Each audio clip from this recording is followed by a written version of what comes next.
Use of yeast. आपको yeast के uses बताने हैं। Yeast is use for the production of alcohol, wine, beer and other beverage. तो yeast का use किस लिए किया जाता है? Production of alcohol, wine, beer and other beverage जो बनाने के लिए। हम इंग्लिश और हिंदी मीडियम का साथ साथ में कर रहे हैं। देखो फर्स्ट यहाँ पे क्या कहा गया, ईस्ट का उपयोग लिखिए। ईस्ट का उपयोग शराब, वाइन, बियर और अन्य पेय पदार्थ बनाने के लिए किया जाता है। ब्रेड भी लिख सकते हैं, ब्रेड बनाने के लिए इसका प्रयोग किया जा सकता है। Next question, define food preservation. Define food preservation. Food preservation is the method of preventing food from the being spoiled by the microbes. Microbes से spoil होने से बचाने के लिए हम की जो प्रोसेस है उसे हम क्या कहते हैं? Food preservation.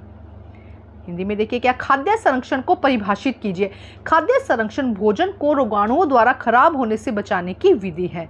नेक्स्ट देखिए, name the group in which micro organism are broadly classify. कितने ग्रुप्स में क्लासीफाई किया गया? ओनली 4 ग्रुप में जो ओरली हम क्या कहते हैं इसको क्लासीफाई किया गया। कौन कौन से हम देख लेते हैं? Bacteria, fungi, protozoa and algae.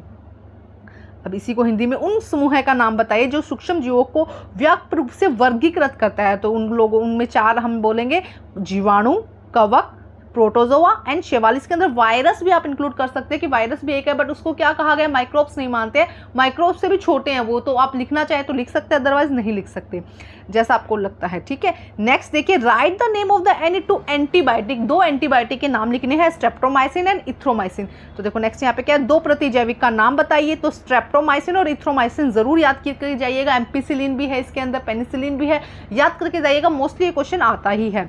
Next question देखिए, define communicable disease, give some example. Communicable disease को आपको क्या करना है? एक्सप्लेन करना है। तो देखिए क्या कहा गया, थोड़ा सा इस तरह से कर लेते हैं। Communicable disease are microbial disease that can spread from an infected person to a healthy person throughout air, water और फिजिकल कॉन्टैक्ट। कम्युनिकेबल डिजीज क्या होती है? ऐसी डिजीज जो एक इन्फेक्टेड पर्सन से हेल्दी पर्सन में क्या होती है? ट्रांसफर होती है, स्प्रेड होती है। और किसके थ्रू होती है? एयर, वाटर और अदर फिजिकल कांटेक्ट के थ्रू होती है, जैसे कि cholera, chickenpox, tuberculosis, common cold, आप ये लिख सकते हैं। कोविड इसके अंदर लिख सकते हैं, है ना, कोरोना लिख सकते हैं इसके अंदर। अब इसी का हिंदी में देखिए, संचारी रोगों को परिभाषित कीजिए और कुछ उदाहरण दीजिए। संचारी रोग सूक्ष्मजीवी रोग है जो एक संक्रमित व्यक्ति से हवा, पानी व अन्य शारीरिक संपर्क के माध्यम से स्वस्थ व्यक्ति में फैल सकते हैं, जैसे कि हैजा, चिकन पॉक्स, तपेदिक या टीबी कह सकते हैं, सामान्य सर्दी कह सकते हैं, कोरोना कह सकते हैं।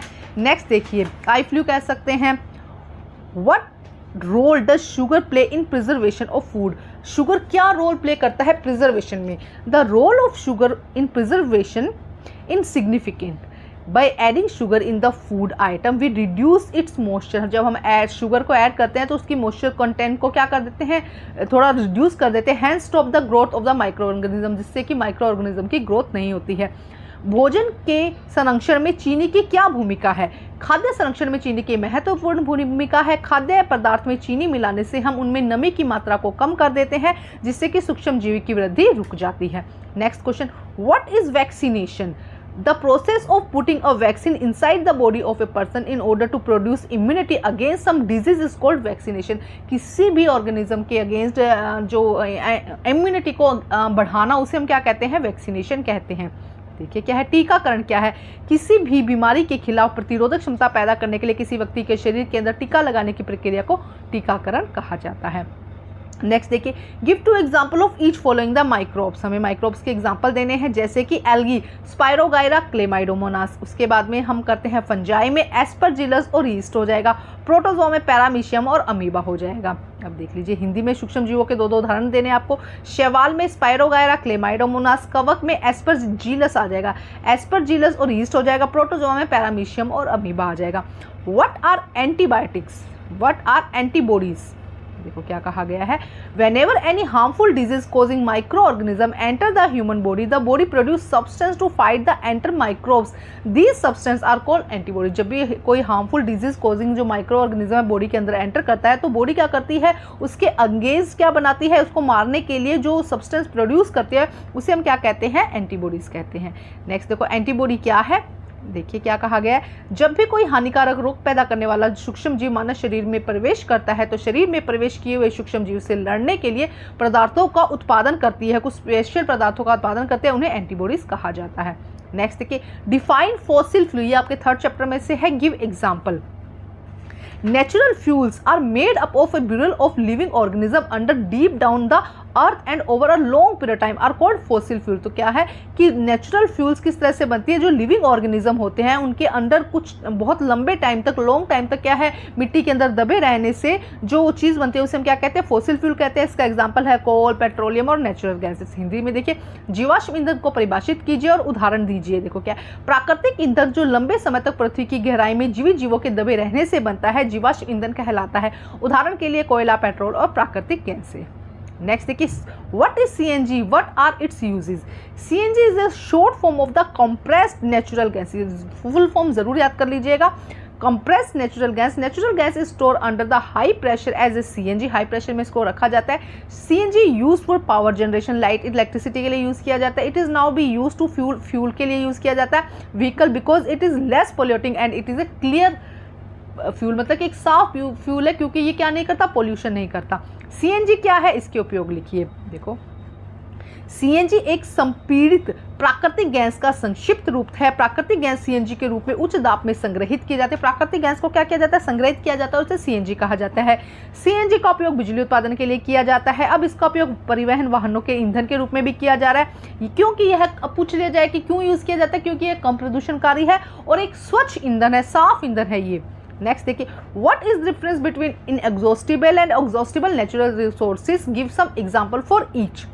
देखो क्या है, inexhaustible natural resources are unlimited quantity and are not likely to be exhausted by the different human activity. ऐसी रिसोर्सेज जो अनलिमिटेड है और ह्यूमन की एक्टिविटी से खत्म नहीं होती, लाइक एग्जांपल सनलाइट और air. The exhaustible natural resources are limited in nature, nature में क्या है, लिमिटेड है, and exhausted by the human activity, human की एक्टिविटी से क्या हो जाती है, धीरे धीरे खत्म हो जाती है। For example coal, petroleum and minerals. Next question देखिए, अक्षय और समाप्त अक्षय प्राकृतिक संसाधनों के बीच में अंतर बताइए और उदाहरण देके बताना है। तो अक्षय प्राकृतिक संसाधन असीमित मात्रा में है, विभिन्न मानवीय गतिविधियों द्वारा समाप्त होने की संभावना नहीं है। उदाहरण के लिए सूरज की रोशनी, हवा। समाप्त होने वाले प्राकृतिक संसाधन प्रकृति में सीमित है, मानवीय गतिविधियों से धीरे धीरे समाप्त हो जाएंगे। उदाहरण के लिए कोयला, पेट्रोल और खनिज। नेक्स्ट देखिए, what is coal, right its uses. Coal is a hard black combustion substance that mainly contain carbon. Coal क्या है, हार्ड है, ज्वलनशील है, सब्सटेंस है जो जल जाता है, मतलब, और उस जो किससे बना हुआ है, कार्बन से बना हुआ है। इसके यूजेस क्या है, it is use for fuel, home and industry. Home और इंडस्ट्री में एज ए फ्यूल यूज किया जाता है। It is use and thermal power plant, जो इलेक्ट्रिसिटी के बड़े बड़े प्लांट होते हैं उनमें भी एज ए फ्यूल यूज किया जाता है। कोयला क्या है, इसके दो उपयोग लिखिए।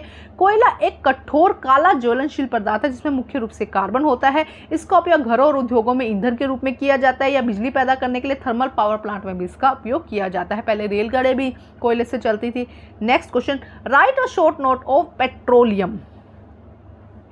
Petroleum is the liquid form of fuel, liquid form है फ्यूल का। It is also known as crude oil and found trap between the layer of impressive rocks under the ground. Under the ground क्या है, ये rocks के impressive जो rocks है उनकी layers के बीच में मिलता है। It is a natural resources which form in the dead plant and animal in sea. Sea के अंदर क्या होता है, जो डेड और डीके प्लांट, डेड या एनिमल्स होते हैं, प्लांट, और उनके दबने से बनता है। It is a dark colour viscous liquid and like other oils and lighter than water, और वाटर से क्या होता है, हल्का होता है। It is a mixture of hydrocarbons. It undergoes fraction digitalization of fuels, petrol, kerosene, diesel and other chemical used in manufacture of plastics. देखो क्या कहा गया है, हम हिंदी में भी देखते हैं इसको। पेट्रोलियम पर एक संक्षिप्त टिप्पणी लिखनी है आपको।